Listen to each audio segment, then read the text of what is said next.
હક્કી આવાજ ન્યૂઝ ચેનલમાં આપનું સ્વાગત છે। ડભોઈ નગરપાલિકાની ઘોર બેદરકારી। માત્ર સામાન્ય વરસાદમાં મવડી ભાગોળની પરબદી સુધીનો રોડ ધોવાયો। ડભોઈ ચોમાસાની હજુ તો ગણતરીના દિવસોમાં જ શરૂઆત થઈ છે, ત્યાં જ ડભોઈ નગરપાલિકાની પ્રી મોન્સૂન પ્લાનિંગના ધજાગરા ઉડી ગયા છે। માત્ર થોડા જ વરસાદમાં ડભોઈના મવડી ભાગોળથી લઈને પરબદી સુધીનો મુખ્ય માર્ગ સંપૂર્ણપણે ધોવાઈ ગયો છે। રોડ પર ઠેર ઠેર મસમોટા ખાડાઓ પડી જતા સ્થાનિક રહીશો, વાહન ચાલકો અને રાહદારીઓ ભારે હાલાકીનો સામનો કરી રહ્યા છે।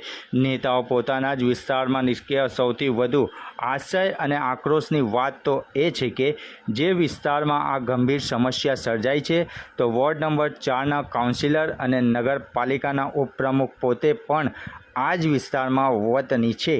સત્તાધીશો પોતાના જ ઘર આંગણે સર્જાયેલી આ દુર્દશા જોઈ શકતા નથી, જેને પગલે સ્થાનિક લોકમુખે ચર્ચા ચાલી રહી છે તેમ જાણવા મળ્યું હતું। રિપોર્ટ રફીક મંસૂરી।